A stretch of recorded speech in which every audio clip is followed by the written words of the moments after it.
Les mitzvot et l'antidépresseur.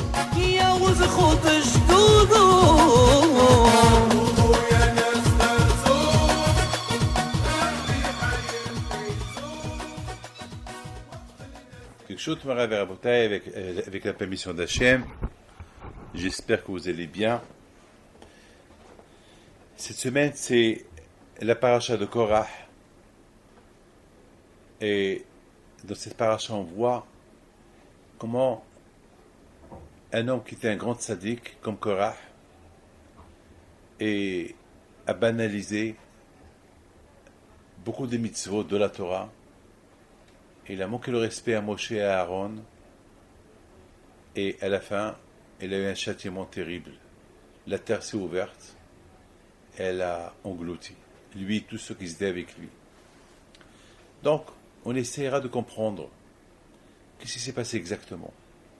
Comment un tzaddik comme Korah, qui était parmi ceux qui levaient le Aaron, l'arche de l'alliance qui était très, très pure, très saint, a priori celui qui la touche il meurt. Il n'y a que des tzaddikim qui pouvaient la toucher, des kohanim tzaddikim qui pouvaient la toucher. Et Aaron, à Cohen, lui, une fois dans l'année, il pouvait rentrer dans le Saint des Saints. C'est-à-dire que personne ne pouvait rentrer dans le Saint des Saints où il se trouve l'arche de l'Alliance. Et étant donné que pendant 40 ans dans le désert, les Juifs, ils voyageaient d'un endroit à l'autre, donc chaque fois qu'ils voyageaient d'un endroit à l'autre, ils devaient emballer le Aaron, l'arche de l'Alliance, pour le prendre d'un endroit à l'autre. Ça veut dire que le Mishkan, le tabernacle, on devait faire et défaire le Mishkan chaque fois que les Juifs voyageaient dans le désert. Donc, ce n'était pas quiconque qui pouvait toucher l'arche de l'Alliance. Et Korah, il l'a touché. Il était un grand prophète. Il était riche, il était beau, c'était un homme intelligent. Et comment est devenu Amen. Comment est devenu un homme qu'on n'arrive pas à comprendre? Il s'est mis de côté, il s'est mis seul d'un côté, comme il dit Rashi, et il a fait une révolution. Lui, Dathan, Abiram, il a réussi à entraîner avec lui des grands tzadikim. Comment on peut imaginer cela? Mes amis, nos sages, ils disent que Korah, il s'est même moqué des mitzvot. Il s'est moqué du talit. Il s'est moqué de la vache rousse. Il s'est moqué des mitzvot. Et il a banalisé Moshe et Aaron. Il s'est moqué d'eux. C'est bizarre, à tel point que il a même parlé du Lachon Hara sur Moshe, comme quoi Moshe regarde les femmes. C'est pour ça qu'il a quitté sa femme. Parce que on dirait qu'il regarde d'autres femmes mariées. Jusqu'à que Hachamim disent que les Juifs à l'époque, lorsque leurs femmes lorsqu'on voyait Moshe Rabbeinu passer, les hommes ils disaient à leurs femmes rentre à l'intérieur de la tente pour ne pas que Moshe vous voie. La folie. Vous imaginez quelle honte ils ont fait à Moshe Rabbeinu? Je me suis toujours posé la question, pourquoi les Korah et ceux qui étaient avec lui, leur châtiment était que la terre s'est ouverte et les a engloutis. Pourquoi? Mes amis, donc on a cette question, et comment Aaron est arrivé à se révolter contre Moshe Rabbeinu qui leur a donné la Torah. Tout le monde sait que Moshe, il a fait des miracles. Et c'est pas possible. Il y a un problème là. On va essayer de comprendre. Est-ce qu'on peut se moquer de Talit? C'est mitzvot d'Hachem. On ne parle pas ici des gens athées. On parle ici des gens tzadikim. Alors comment c'est des gens tzadikim? D'un seul coup, il devient athée, il se moque de tout. Mes amis, il faut savoir une chose. Je me rappelle, il y avait une histoire que nos sages y racontent, l'importance de ne pas faire honte à quelqu'un. Vous connaissez, il y a beaucoup des histoires, beaucoup des fois, malheureusement, on ne fait pas attention, on se permet de faire honte aux gens. Vous savez que celui qui fait honte aux gens, c'est comme s'il le tue, comme s'il le brûle. Nos sages ils disent qu'il y avait une fois un monsieur, un rave, pardon, qui apportait toujours de la nourriture à un pauvre. Il lui apporte le soir pour ne pas, au milieu de la nuit, pour ne pas qu'il a beaucoup d'efforts. Lorsqu'on donne à un pauvre de l'argent ou il donne quelque chose, le pauvre, il a honte. Il n'a pas le choix, mais il a honte. Écoutez, vous croyez que c'est bien d'être pauvre? Il y a beaucoup de honte. Vous savez, tous ces rabbins à l'époque qui ramassent l'argent pour les yeshivot. Il faut voir la honte qu'ils subissent. Il y a des gens qui les jettent, il y a des gens qui disent alors encore un rabbin, et encore. À la rigueur, c'est mieux de dire je t'en prie, viens la prochaine fois, et ne pas y faire honte. Surtout recevoir un rabbin en lui faisant la tête, c'est une honte. Et donc ce rabbin-là, chaque nuit, il prenait du manger à ce pauvre. Un jour, ce pauvre-là, chaque matin, il se réveille, il trouve quelques pièces d'argent et il était content. Il ne voulait même pas savoir qui lui jette cet argent-là. Un jour, il voulait vraiment savoir qui lui donne cet argent. Il était tellement curieux, il a attendu. Dès qu'il a vu les pièces qui glissaient sous la porte, il ouvre la porte et le rabbin, qu'est-ce qu'il fait? Il court, il rentre dans un four. Un four! Il y a un miracle qui n'est pas mort. Et pourquoi il a fait ça? Pour ne pas lui faire honte. Parce que le rabbin, il savait que... Il s'est caché, enfin le monsieur là-bas, il cherche, et il a couru derrière le rabbin. Le rabbin, il s'est caché dans le four, mais le pauvre, il ne savait pas que le rabbin, il se cache dans le four. Enfin, c'est pas possible. Donc il y a eu un miracle, il n'a pas été brûlé. Mais de là, Hachamim disent, parfois, c'est mieux de se jeter dans un four de feu et ne pas faire honte à quelqu'un. Parce que ce rabbin, il savait que si le pauvre, il le voit, il aurait honte de lui. Je pense, étant donné que Korah, il a fait honte à Moshe Rabbeinu. Vous imaginez les hontes qu'il lui a fait. Et Nadab, Datan, Abiram, lorsque Moshe il leur a dit, venez, on va discuter. Non, on ne discute pas avec toi. Et Moshe Rabbeinu, il va chez eux et eux, ils lui font la tête. Vous imaginez quelle honte. Moshe et Aaron, ils ont eu. Alors, leur châtiment était que la terre, la terre les a engloutis, ils ont disparu. Ces visages qu'ils ont fait honte à Moshe, ils ont disparu. Ils n'ont même pas de tombeau. Ils sont plus là.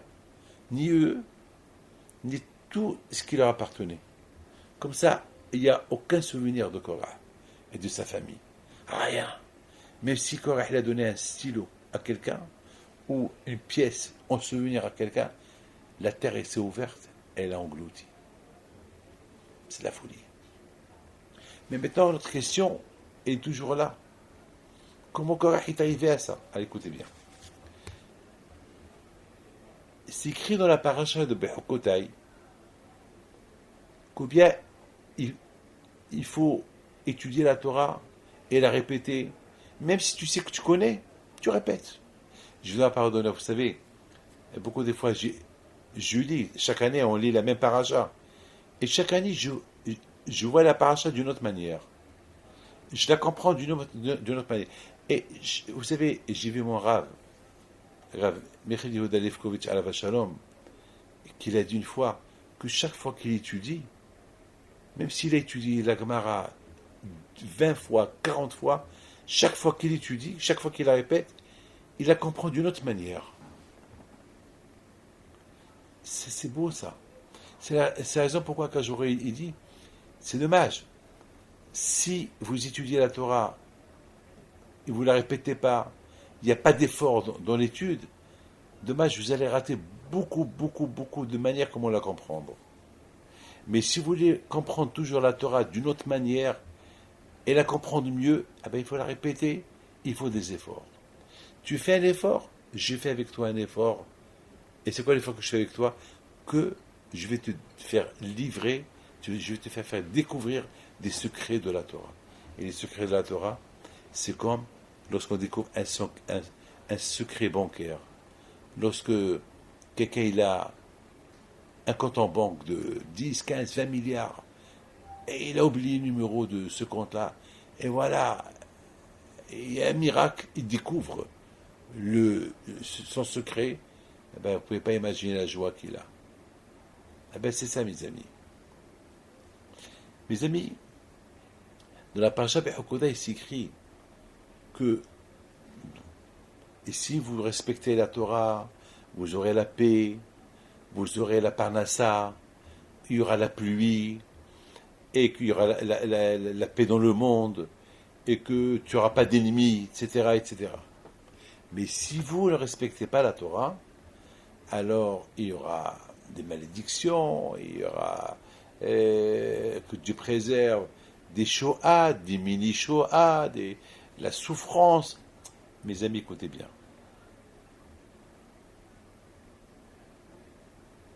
De la même façon que on est content des bénédictions, eh bien, il faut savoir que lorsqu'on ne respecte pas la Torah, eh bien, il y a des malédictions. Une fois, j'ai expliqué à quelqu'un, parce que quelqu'un une fois il m'a posé une question, et pourquoi le bon Dieu il nous maudit si on ne fait pas la Torah? J'ai dit, mon fils, la plus grande malédiction, c'est lorsqu'on ne fait pas la Torah. Je ne parle même pas des malédictions, des punitions. Je parle déjà du fait de ne pas faire la Torah, c'est déjà une malédiction. Parce qu'on apporte des malédictions sur nous lorsqu'on ne fait pas la Torah. Et la plus belle bénédiction des bénédictions, c'est pas le matériel, c'est ça la bénédiction. C'est déjà, la meilleure bénédiction, c'est déjà, Baruch Hashem, que je fais les mitzvot, mais c'est une bénédiction d'étudier la Torah. C'est une bénédiction de faire Torah et mitzvot. C'est une bénédiction. Lorsqu'on fait Shabbat, on sent le plaisir du Shabbat. C'est une bénédiction. Lorsqu'une femme respecte Nida, Shkubu, et elle sort du mikvé, elle a un plaisir, elle sent une bénédiction. Elle sent une bénédiction. Elle se sent bien. Ah, il y a quelqu'un qui m'a dit, oui, parce que c'est psychologique. Quel psychologique? La Torah, c'est pas de la psychologie, la Torah. La Torah, c'est un bonheur, c'est un plaisir, c'est une satisfaction. Oui, qu'est-ce que vous croyez? Vous pouvez m'imaginer, moi, David Pinto, enlever ma kippa? C'est impossible. Déjà, la kippa sur ma tête, c'est un plaisir. Ah, vous allez me dire quel plaisir? Eh ben, quel plaisir? Je peux pas vous décrire le plaisir que j'ai. Je peux pas. Et ma plus grande souffrance, c'est si j'ai pas la kippa sur ma tête. Une fois dans l'avion, j'ai perdu la kippa. Je vous en parle, je souffrais parce que ma kippa est tombée entre les chaises et je savais pas, j'arrivais pas. Je crois que j'étais obligé de mettre mon chapeau. Donc je ne pouvais pas dormir avec le chapeau. C'est pas possible. Vous me voyez, moi, manger du taref. Une fois dans l'avion, j'étais en train d'écrire, j'étudie, on m'apporte mon repas cachère. Et je vois le repas cachère, il y avait un siège qui était vide, donc ils ont mis mon repas cachère à côté du siège vide. Donc j'ai dit, je termine ce que j'étais en train d'écrire et j'attaque, et je mange. Et vraiment, j'avais faim. Et à un moment donné, j'ai terminé d'écrire ce que je devais écrire. Et puis là, je voulais commencer à manger. Et soudain, je vois l'hôtesse de l'air qui arrive. Il me regarde, il me fait un grand sourire. Dans ses mains, il y avait le plat chaud, cachère. Il prend le plat qu'ils ont posé. Je dis, qu'est-ce que vous faites? Il dit, une erreur. Et les deux plats, ils se ressemblent un peu, mais c'est que là, il n'y a pas de l'étiquette cachère, et là, il y a l'étiquette cachère. Voilà, il est bien emballé. Vous imaginez que j'aurais mangé, parce que le plateau était cachère. On voyait là-bas le cachère et tout, mais pas le repas chaud. Le repas chaud était séparé du plateau. J'étais tellement heureux et content que je n'ai pas mangé ce repas jusqu'à que j'ai perdu l'appétit. J'ai dit merci, je ne vais rien manger. Prenez, merci. La Torah, c'est un plaisir. Alors, je raconte une autre histoire. Et vu une fois dans l'avion, moi je peux écrire un livre sur toutes les anecdotes que j'ai dans les avions. Ah là là. Les avions, la moitié de ma vie, je l'ai passé dans les avions. Donc, la moitié de mes histoires. D'ailleurs, tous mes livres, je les ai écrits dans les avions. Oh là là, je peux écrire des tonnes d'histoires que j'ai passées dans les avions. Une fois dans l'avion, l'avion, soudainement, il bougeait. Bon, j'avais soif. Et l'hôtesse de l'air passe pour voir si tout le monde est à la ceinture de sécurité. Et puis, je demande, Madame, je peux avoir un verre d'eau? Elle me dit, bon, oui, si le temps le permet, parce que l'avion bouge. Bon, elle était gentille, elle m'apporte le verre d'eau. Mais maintenant, parce que l'avion, il bougeait beaucoup, donc elle n'a pas mis dans le plateau. Donc, elle m'a apporté le verre d'eau dans ses mains. Et j'ai vu que je ne voyais pas quelle manière je peux prendre le verre de sa main, parce que si je prends le verre de sa main, je vais être obligé de toucher ses mains. Donc, soudainement, alors, elle arrive, et il faut prendre le verre. Tout de suite, j'ai eu la réaction, non merci madame. Mais vous avez, non merci, j'ai plus soif, merci. Elle me regarde d'une manière quoi. Tu t'amuses, c'est quoi ça? Alors, qu'est-ce qu'elle fait? Pour me punir, elle me pose le verre à côté. Sur la table, la petite tablette là, à côté de chaque siège. Et j'ai pris le verre. Voilà, parfois il faut. Et j'étais heureux et content que j'ai pas essayé de prendre le verre parce que en prenant le verre de ses mains, je vais toucher ses mains. Je veux pas. Je veux pas. Il faut calculer. La Torah, c'est un plaisir. La Torah, c'est un... Je raconte une autre histoire d'un avion. Mais ça, c'est pas mon histoire, c'est l'histoire d'un autre, d'un rabbin. Vous savez qu'il y a une halakha, il y a une loi qui dit que on n'a pas le droit de laisser de la viande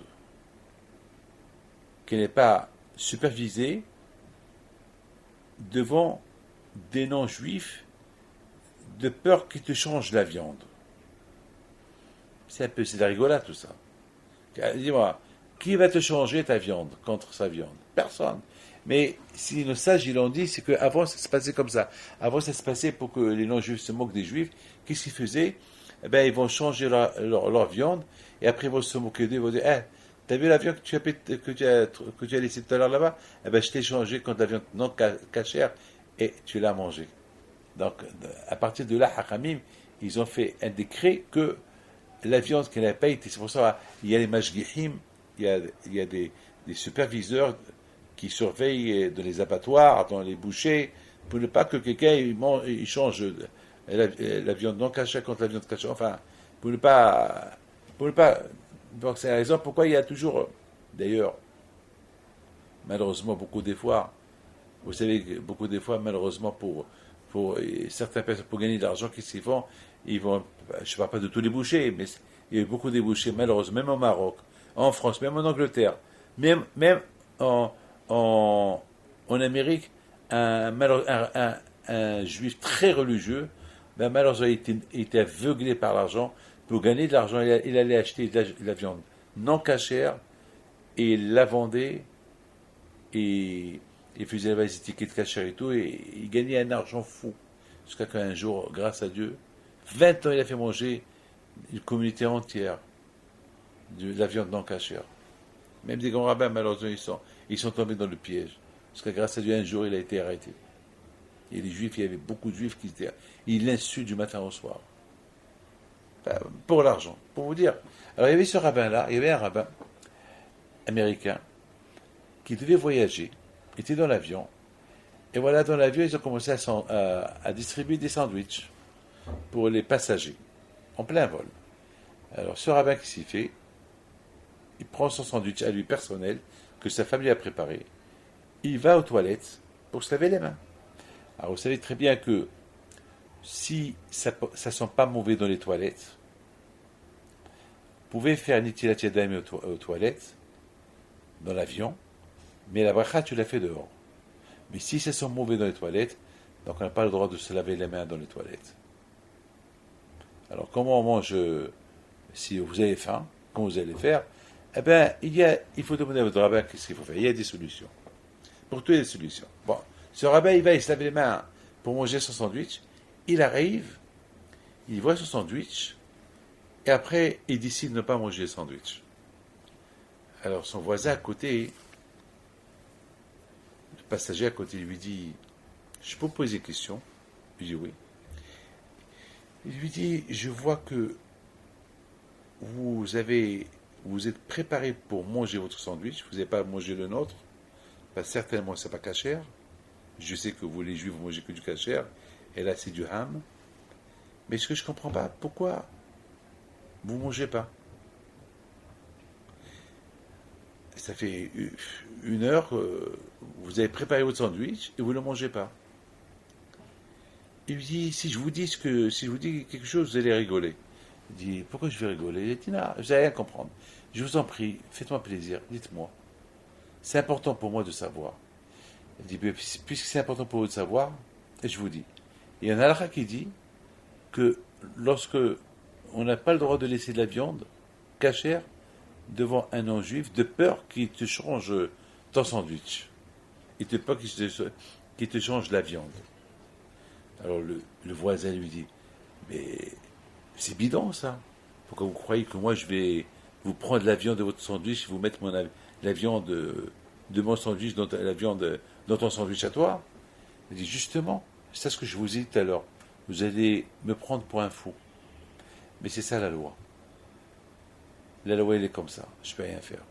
Donc je m'excuse que je vous ai dit que si je vous ai offensé en vous disant cette loi-là, qu'elle est un peu dure à accepter, on dirait que vous allez me mettre de votre sandwich dans le mien et non, c'est bidon ça.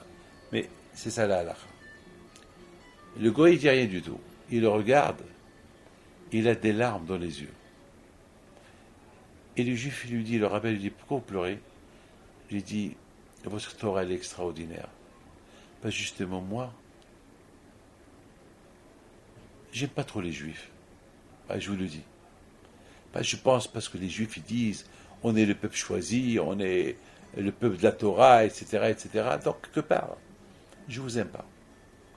Donc, je voulais me moquer un peu de vous.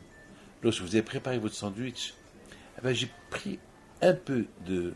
D'ailleurs, il lui dit, ouvre ton sandwich, ouvrez-le. Alors, Rabbi ouvre son sandwich, il dit, regarde bien. Et il voit qu'il y avait là-bas un petit morceau de viande rouge. Le goy lui dit, ce petit morceau de viande rouge, c'est moi qui te l'ai mis. Je voulais me moquer de toi, je voulais raconter à mes amis ce que je t'ai fait. Votre Torah, elle est super. Et que Dieu bénisse son peuple et la Torah qu'il lui a donnée. Vous vous rendez compte, il lui dit, une loi qu'elle est dure à faire, vous la respectez, et la Torah, elle sait pourquoi elle vous a dit ça. Parce qu'il peut y avoir des gens comme moi qui veulent se moquer de vous, et vous donner la viande pas cachère, rien que pour se moquer de vous, et vous ne l'avez pas mangé. Donc c'est vous, c'est votre Torah qui est juste. Et le rabbin continue, et il dit, ce goé-là était tellement impressionné par cette mitzvah, qu'il a dit, je vais réfléchir à mon avenir. Est-ce que je reste comme ça ou je m'attacherai à votre peuple? Voilà. Ouais, ça, lorsqu'on étudie la Torah, Amal, lorsqu'on se force, lorsqu'on a goût à la Torah, lorsqu'on a goût à la mitzvah, lorsqu'on a un plaisir d'étudier, le plaisir, il vient lorsqu'on se donne. Pour gagner de l'argent, on se donne. Il y a des sacrifices pour gagner de l'argent.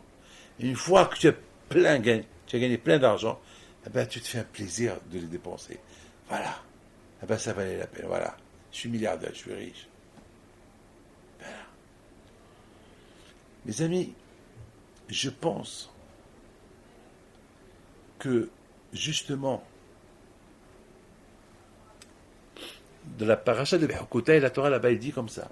Et si vous ne faites pas Torah et Mitzvot, c'est que vous n'avez pas de plaisir dans la Torah et les Mitzvot.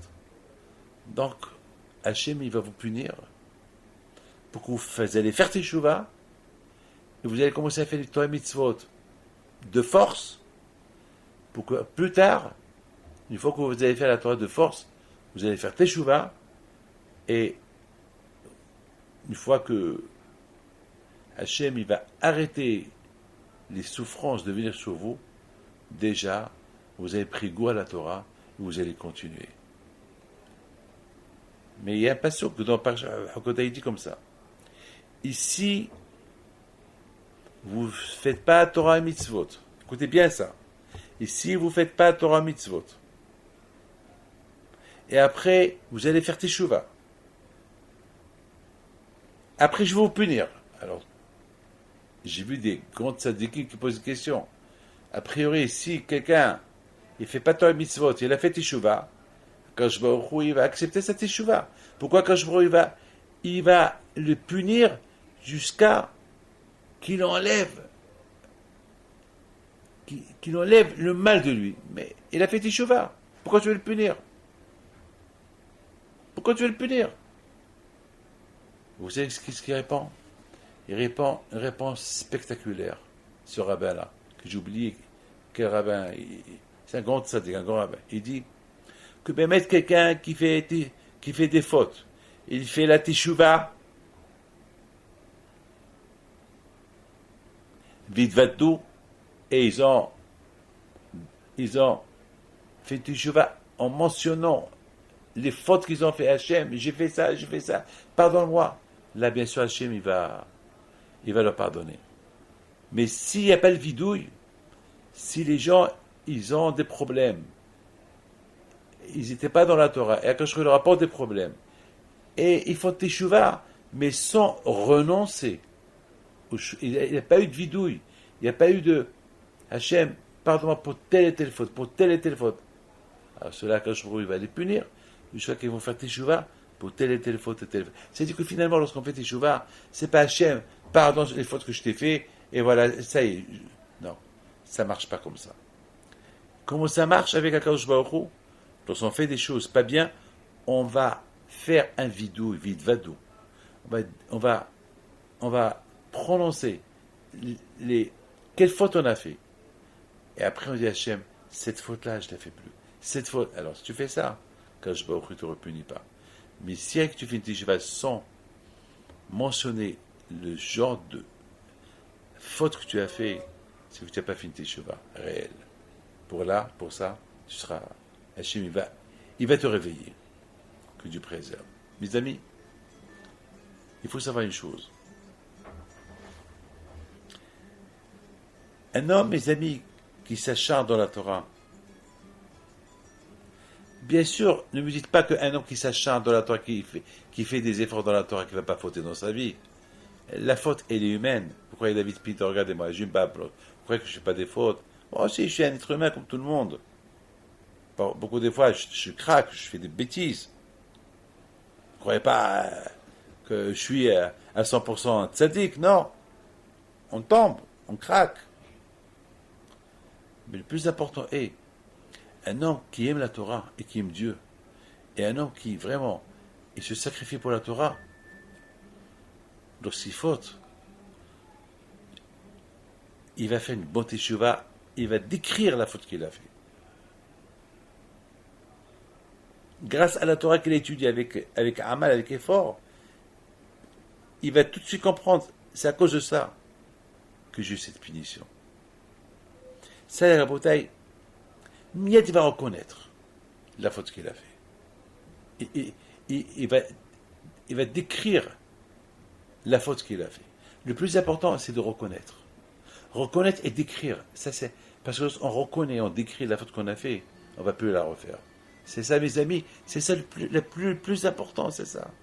Parce que, mes amis, il faut savoir une chose. La faute, elle est humaine. Le plus important, c'est de savoir. De savoir effacer de ta tête, de ton corps, dans ton cœur, ce style de faute. Et le seul moyen pour l'effacer, c'est lorsque tu étudies la Torah avec effort. Il y a l'effort. La Torah que tu étudies avec effort, elle va t'aider à reconnaître la faute que tu as fait. Vous savez, nos sages, ils disent comme ça. Ils disent, un homme qui voit des problèmes qui arrivent sur lui, qu'est-ce qu'il fait? La Torah, il dit, il fasse fes b'ma'asa, qu'il fait un bilan. Il fait un bilan. Puis je pêche le matzah, et s'il a fait un bilan, il n'a pas trouvé pourquoi il est puni, pourquoi il a des problèmes. Il clip bibito Torah. Peut-être c'est à cause de la Torah. Peut-être il n'a pas étudié la Torah avec effort. Peut-être parce que, mes amis, lorsqu'un homme il a des problèmes qui viennent sur lui, donc je vous ai expliqué maintenant. S'il fait teshuva, c'est bon. Mais la teshuva seule, elle n'est pas bon. Il faut décrire la faute que tu as fait dans ta teshuva. Lorsque tu décris la faute que tu as fait dans ta teshuva, alors la faute, elle sort de ton cœur, de ta tête, de ton cerveau. Sinon, tu as un problème. Alors, si quelqu'un a des problèmes qui arrivent sur lui, il commence à réfléchir. Pourquoi j'ai des problèmes? Ben, à cause de ça, non. J'ai jamais fait ça. À cause de ça, non, j'ai jamais fait ça. À cause de ça, non, j'ai jamais fait ça. Alors à cause de quoi? À cause de quoi? Peut-être que tu n'as pas étudié assez la Torah avec effort. Et parce que tu n'as pas étudié la Torah avec effort, tu as oublié la faute que tu as faite. Alors, c'est vrai, tu penses, est-ce que tu as fait ça? Mais la vraie faute que tu as faite, tu l'as oubliée. Alors, Hitler Bibito Torah, peut-être, il manque un peu de Torah dans tes mains. Et c'est ça qui a fait que tu as oublié quelle faute tu as fait, et tu as fait teshuva, mais tu n'as pas mentionné quel genre de avera tu as fait. Regardez, la Gemara dit, et c'est pour cela et tu es puni. La Gemara dit que David Amelech, alav shalom, une seule fois il a fait faute dans sa vie, et toujours il voyait cette faute devant lui. Lorsqu'il y avait d'autres problèmes, il disait peut-être c'est à cause de ça. Peut-être c'est à cause de ça. Mais le fait que David a toujours été étudié la Torah, alors il n'avait pas de problème. Mes amis, on voit Rabbi Shimon bar Yochai alav shalom. On dit dans la Kabbalah, dans bar Yochai, Ashrei Dadaïda, Naase Adam Ne'ema Ba'aborecha. C'est-à-dire que Rabbi Shimon bar Yochai alav shalom, on est arrivé à dire sur lui que lorsque Hachem il a vu Rabbi Shimon bar Yochai, il a décidé de créer le monde. La folie, ça. La folie. Rabbi Shimon bar Yochai. Pourquoi Rabbi Shimon bar Yochai? Parce que Rabbi Shimon bar Yochai, il s'est enfermé dans une grotte 13 ans. 13 ans, 13 ans. Il mangeait que des carubes. Et il buvait un peu de l'eau, c'est tout. Lui, son fils, Rabbi Elazar. Et Rabbi Shimon bar Yochai, lorsqu'il a quitté la grotte, lorsqu'il voit des gens qui travaillent, il les brûle. Il les brûle. Il disait, mais vous êtes des fous. Au lieu d'étudier la Torah, vous êtes en train de labourer la terre. Vous êtes en train d'abandonner la vie éternelle, qui est la Torah. Et vous êtes en train de labourer la terre, la vie d'une heure. Mais vous êtes des fous. Voilà où il est arrivé, Rabbi Shimon bar Yochai. Tellement qu'il était attaché à la Torah. Vous ne pouvez pas imaginer quelqu'un qui laboure la terre pour faire pousser du blé. Sans blé, on ne peut pas manger. S'il n'y a pas de pain, s'il n'y a pas de manger, on ne peut pas vivre. Il a oublié. Il a oublié. Pour Rabbi Shimon bar Yochai, tu peux vivre avec de l'eau et des carubes comme moi. Pourquoi perdre tant de temps pour labourer la terre, semer la terre, récolter, nettoyer? Après, tu fais la farine. Perds temps. Mange des carubes comme moi. Il a oublié. Il a oublié. Alors, il y a une voix du ciel qui sort et dit à Rabbi Shimon bar Yochai, retourne à la grotte parce que tu vas pas punir chacun qui laboure la terre parce qu'il n'étudiait pas la Torah. Mais il faut manger. S'il n'y a pas de manger, il n'y a pas de Torah. C'est pas tout le monde comme toi. Toi, Bishon, tu es arrivé à un niveau très élevé. C'est le monde, c'est pas tout le monde qui peut être comme toi. Donc, allez, il faut qu'on arrête là. Retourne dans la grotte et reste là-bas encore un an pour que tu te déconnectes un peu du monde où tu as vécu pendant 13 ans. Il faut que tu saches que le monde où tu vis, il faut travailler, il faut labourer la terre, il y a un bureau, il faut construire, il y a la peinture, il faut peindre. C'est ça, le monde il est fait comme ça. Il y a des gens qui étudient la Torah et il y a des gens qui travaillent. Et même ceux qui étudient la Torah, ils comprennent bien que sans ceux qui travaillent, eux ils ne peuvent pas vivre. Voilà.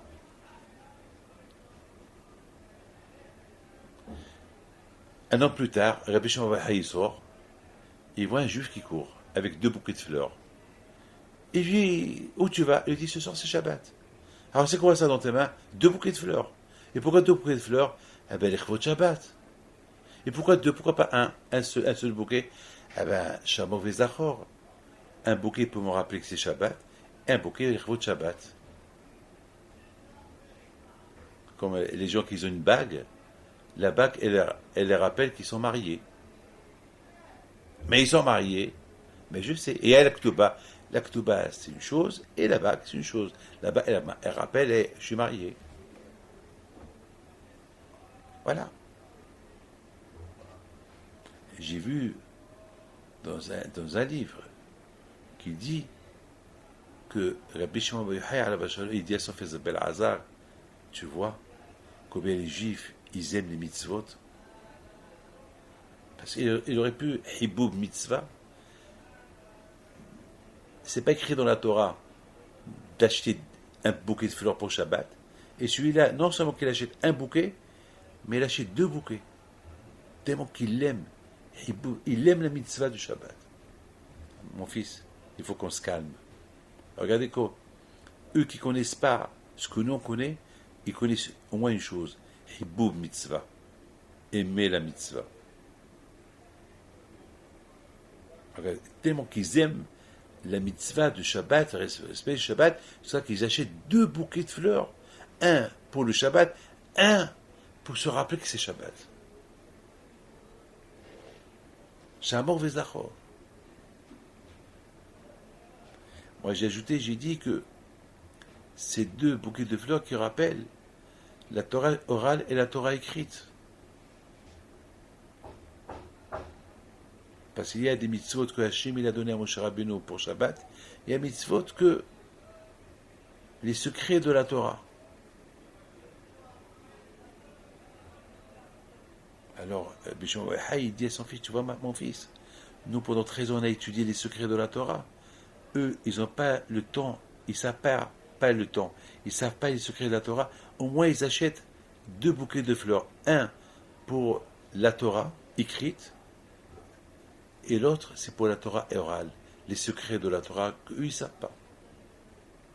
Alors, uniquement pour ça, ça vaut la peine de se jouir et de dire à ce monsieur la Hazak, il ne faut pas le punir, parce qu'il n'étudie pas, il court avec 2 bouquets de fleurs. Naase Adam Neema Ba'aborer. Rabbi Shimon bar Yochai lui s'route que le monde a été créé pour lui. Parce que lorsqu'il a compris, il a compris.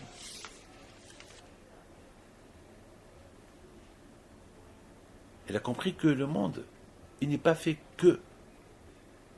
Il a compris que le monde n'est pas fait que pour s'asseoir et étudier du matin au soir. C'est pas pour tout le monde, ça. Il faut des gens qui travaillent et qui aident ceux qui étudient la Torah. Il y a des gens qui étudient la Torah. Et c'est ça la vie. Et c'est ça le monde. Donc quelque part, Rabbi Shimon bar Yochai, il a compris que le monde, il ne peut pas être comme que lui il pense. Le monde ne peut être comme que Hachem il a voulu que le monde y soit. Et il s'est calmé. Dans la vie, mes amis, il y a une répétition. Maintenant, mes amis, on comprend très très bien comment Korah est arrivé à... Parce que Korah, malheureusement Korah, il croyait savoir tout. Il croyait savoir tout. Alors que la Torah dit, il faut répéter, répéter, répéter, répéter. Parce que de plus que tu répètes la Torah, de plus que tu découvres la beauté de la Torah, tu découvres des secrets de la Torah. Et Korah, il avait cette intelligence, il était haram. Une fois, j'ai dit que Korah, c'est du verbe hoker. Hoker, il faisait de la recherche. Hoker, c'est du verbe recherche. Quelqu'un qui fait de la recherche dans la science. Korah, il faisait de la recherche pour comment servir encore plus Dieu. Mais malheureusement, Korah, il a arrêté de faire de la recherche. Il croit qu'il connaît tout. Il croit tout savoir. Alors, lorsque quelqu'un croit tout savoir, alors il a plus rien à apprendre de Moshe Rabbeinu. Et puisqu'il n'a plus rien à apprendre de Moshe Rabbeinu, donc il a cru qu'il est plus que Moshe Rabbeinu. Et puisqu'il a cru qu'il est plus que Moshe Rabbeinu, donc il s'est révolté contre Moshe Rabbeinu. Une fois qu'il s'est révolté contre Moshe Rabbeinu, donc il a cru que il n'a rien à apprendre de Moshe Rabbeinu. Bon, puisqu'il n'a rien à apprendre de Moshe Rabbeinu, il est arrivé à dire, peut-être ce que Moshe Rabbeinu nous a enseigné, c'est pas du vrai. Comme Talit, c'est pas du vrai, c'est du faux. Voilà où il est arrivé, Korah. Mais au fait, Korah était un tzaddik. C'est rien que parce que le problème de Korah était, justement parce que lorsqu'on est tzaddik, on est prophète, et lorsqu'on est riche, et on est beau, d'une bonne famille, le tzara est très fort. Le tzara est très fort.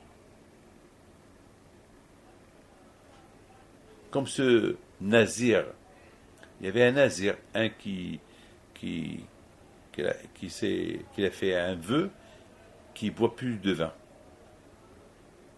Donc, tous les Nézirim, ils ont les cheveux longs. Alors un jour, ce nazir-là, et lorsque le qui est nazir, il veut arrêter d'être nazir, donc il faut qu'il va chez le Kohen, et le Kohen va annuler son vœu, comme il peut boire du vin, et donc il peut se couper les cheveux. Parce qu'un nazir, il n'a pas le droit de se couper les cheveux. Pourquoi? Parce que le fait qu'il ait les cheveux longs, ça le rappelle qu'il est nazir. Donc c'est comme Samson, Shimshon. Shimshon était nazir. Il avait les cheveux longs. Pourquoi? Parce qu'il n'avait pas le droit de boire du vin. Et lorsque quelqu'un il dit je vais devenir nazir, donc il n'a pas le droit de boire du vin.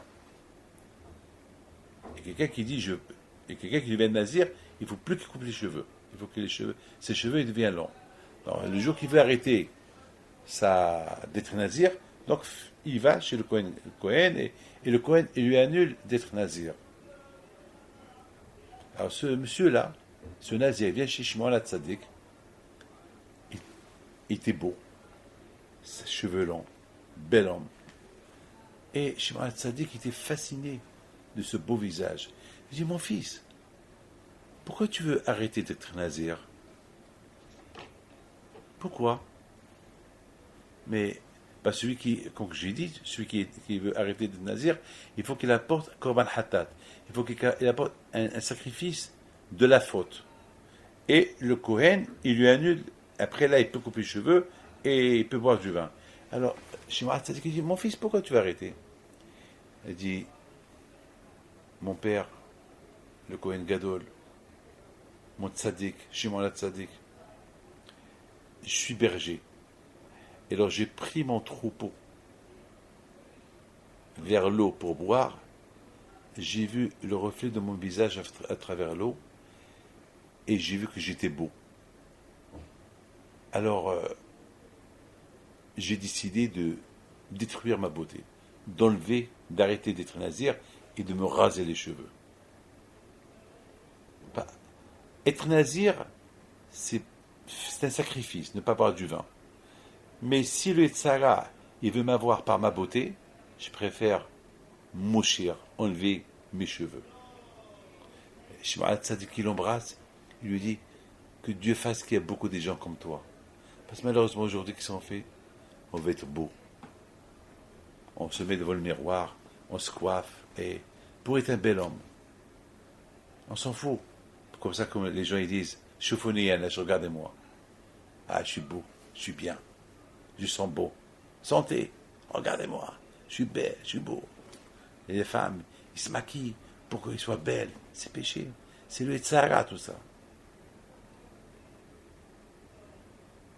Une fois, une femme, elle est venue chez moi. Ça puait le parfum. Elle sentait le parfum. J'ai dit, madame, c'est quoi tout ça? On dirait qu'il s'est trempé dans un bain de parfum. C'est vraiment tout là où j'étais. Tout le monde, c'était fort, c'était. Elle me regarde. Elle me dit, j'aime. Je dis, tu aimes? Mais nous, on n'aime pas. Mais un peu, c'est pas peine. Chez toi à la maison, pour ton mari si tu veux, mais pas, c'est pas peine de te faire voir devant tout le monde. Pourquoi? Je dis pas que ça ne parfume pas, c'est naturel, c'est normal. Mais c'est pas la peine de. Je voudrais pardonneur. On était obligé d'ouvrir les fenêtres pour aérer un peu la chambre. C'était trop. Non, il faut que tout le monde la regarde. La Gemara dit, pourquoi le temple a été détruit? C'est parce que les femmes, elles se découvraient un peu le cou, ils mettaient des bijoux pour que les gens y voient. Ils sont attirés par les bijoux. Et lorsqu'ils voient les bijoux, ils voient un peu qu'ils sont pas trop couverts pour chauffer les hommes pour aller avec. Et c'est pour ça que le temple a été détruit. La Gemara dit que la fille de Rabbi Hanna Bedossa a été punie. Pourquoi? Parce que lorsqu'elle voyait les Romains passer, elle marchait un peu. Et les Romains, ils ont dit, cette jolie fille, comment elle marche? Qu'est-ce qu'elle a fait? Elle a fait de marcher un peu mieux. Pour qu'ils disent encore, oh, elle marche encore mieux. La Gemara dit pourquoi, donc c'est pour ça qu'elle a été punie malheureusement. La Gemara dit pourquoi les filles de Tzion ont été punies? Parce qu'ils mettaient des boules de parfum dans leurs pieds. Lorsqu'ils voyaient un homme passer, ils voient éclater la petite boule, le parfum va sortir et l'odeur du parfum va sortir pour que l'homme, il sent cette odeur, il va être attiré pour regarder cette femme-là qu'elle passe. Que Dieu préserve. Donc vous voyez mes amis, la Torah, c'est une force. Lorsqu'on étudie la Torah, la Torah, ça s'appelle une arme. Une arme pour combattre le Tzahara. C'est une arme à vie. C'est pour ça qu'on appelle la Torah qui est haïn, la Torah à vie. Tant que tu vis, tu as besoin d'une arme. Tu ne peux pas dire que je suis capable sans l'arme de la Torah. La Torah, c'est un arbre qui doit être avec toi jusqu'à ta mort. Alors maintenant, le problème de Korah, justement parce qu'il croyait qu'il savait tout, eh bien, il est arrivé à tomber dramatiquement jusqu'à que il s'est rendu. Au moment que la taille s'est ouverte, il a dit Moshe Emet, Betorat. C'est maintenant qu'il a réussi à comprendre Moshe, il est vrai, et sa Torah, elle est vraie. Si, malheureusement, moi, Korah, je me suis lâché, eh bien, Korah, ça ne peut être que ta faute. Parce que tu n'as pas mis de la Torah ta vie. Tu ne l'as pas étudié comme il fallait l'étudier. Tu n'as pas répété, tu as cru que tu connais. La Torah dit que le talit, et moto, lorsqu'on voit le talit, on se rappelle qu'il y a des mitzvot à faire et on les fait. Donc, puisque Korah, il se moque du talit, donc il n'y a rien à se rappeler. Il croit qu'il connaît tout. C'est hérité, item, ou sratem, va'asitem. Et dans la Gemara de Manachot, il dit, Re'iyah, lorsque tu vois le talit, Re'iyah, mais lorsque tu vois, tu te rappelles, parce que le talit, c'est pour te rappeler tu es juif, tu te rappeler que tu as une mitzvot à faire. C'est la raison pourquoi lorsque on va au cimetière, on n'a pas le droit de marcher avec un talit dehors. Pourquoi? Parce que les morts, ils sont jaloux. Parce que le talit, il rappelle à la personne les mitzvot qu'il faut faire, il rappelle qu'il y a des mitzvot à faire et les faire. Et le mort, le pauvre, il est mort, il ne peut plus faire les mitzvot. Donc il est un peu jaloux, il a de la peine que tu te moques de lui. Altil aglarash, ne fais pas honte aux pauvres. Ce mort-là, c'est comme un pauvre qui ne peut plus faire des mitzvot. Donc ne le rends pas jaloux. tu vas pèleriner tzadikim. Et j'étais content cette année, j'étais au cimetière à Ashdod, il y avait un enterrement, et j'ai oublié, mon talit était dehors. Il y a des gens qui m'ont dit, Rabbi David, talit. Au départ, j'ai dit pourquoi? Pardon, excusez-moi. Et j'ai accepté. J'ai accepté la remarque. Parce qu'ils ont raison. Dans la vie, t'as fait une faute, il faut accepter. On te fait une remarque, il faut l'accepter. Mais vous comprenez maintenant pourquoi on a essayé de comprendre pourquoi, bam, il est tombé celui-là. Korah. Parce qu'il a cru qu'il était le seul dans le marché. Et qui arrive à croire qu'il est le seul dans le marché? Celui qui ne répète pas ses répétitions. Les Avdil, sans comparaison.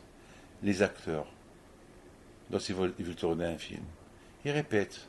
C'est des répétitions. Parce que c'est un film. C'est pas du vrai.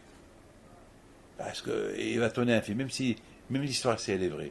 Mais il dit que lui n'est pas vrai. C'est pas lui le vrai monsieur. Lui, c'est qu'un acteur. Il acte l'histoire qui s'est passée. Donc il répète bien pour se rappeler.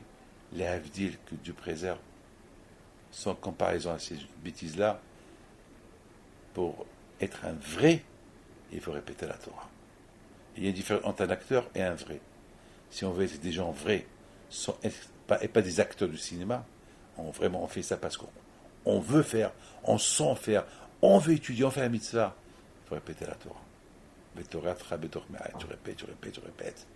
Lorsque tu répètes, tu sais que le bon Dieu va te faire découvrir toujours d'une nouveauté de la Torah. Sinon, tu vas croire que tu connais tout, et là, ça sera le début de ta chute. Mes amis, je vous souhaite à vous tous une bonne semaine. Et Korah, si Dieu veut, je termine en beauté. Si Dieu veut, lorsque Mashiach il va venir, Korah, il va être le Kohen Gadol. Parce que quand même, jusqu'à maintenant, il souffre encore sur la terre. Donc ça suffit, cette punition. Pas toute cette punition qu'il a eue, parce qu'il voulait la place de Aaron. Donc lorsque Mashiach il va venir, il dit Arizal la Kadosh, Tzaddik Katamar Ifrah, c'est les dernières lettres de Tzaddik Katamar Ifrah, c'est Korah. Donc le Mashiach il va venir, Korah il sera si Dieu veut,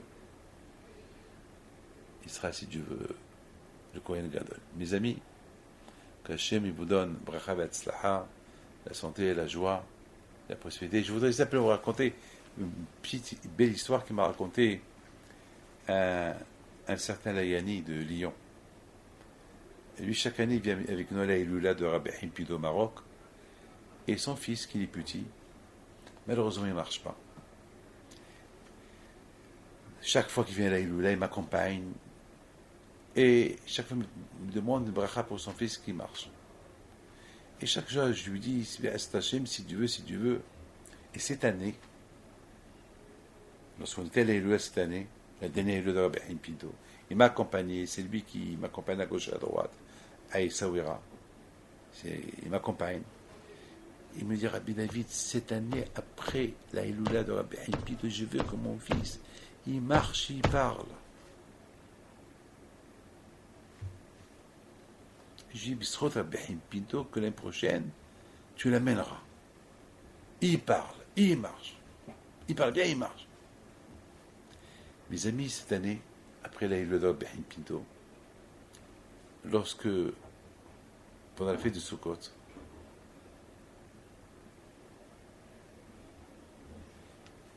toute la famille était assise. Et le bébé, il commence à marcher. À la surprise de toute sa famille. Et le bébé, qu'est-ce qu'il fait? Il regarde la photo de Rabbi Himpido. Il dit, Rabbi Himpido, tu es content? C'est grâce à toi que je marche. Un enfant de 3 ans. Rabbi Himpido, c'est grâce à toi que je marche. Merci Rabbi Himpido. Partons zéroute. Un enfant de 3 ans, il parle comme ça. C'est une belle histoire. Mes amis, la Iloula de Rabbi Himpido, beaucoup de gens qui sont partis. Ils se sont mariés. Beaucoup de gens sont partis là-bas à la Iloula. Le bon Dieu leur a donné ce qu'ils avaient besoin. Que le bon Dieu vous protège à vous tous. Mais il ne faut pas uniquement aller chez Rabbi Himpido Rien que pour profiter, prier et avoir de lui ce que vous voulez. Aller chez Rabbi Haïm Pinto, c'est une chose, mais aussi il faut se rapprocher d'Hachem un peu plus. C'est le plus important. Que Hachem vous protège jamais qu'à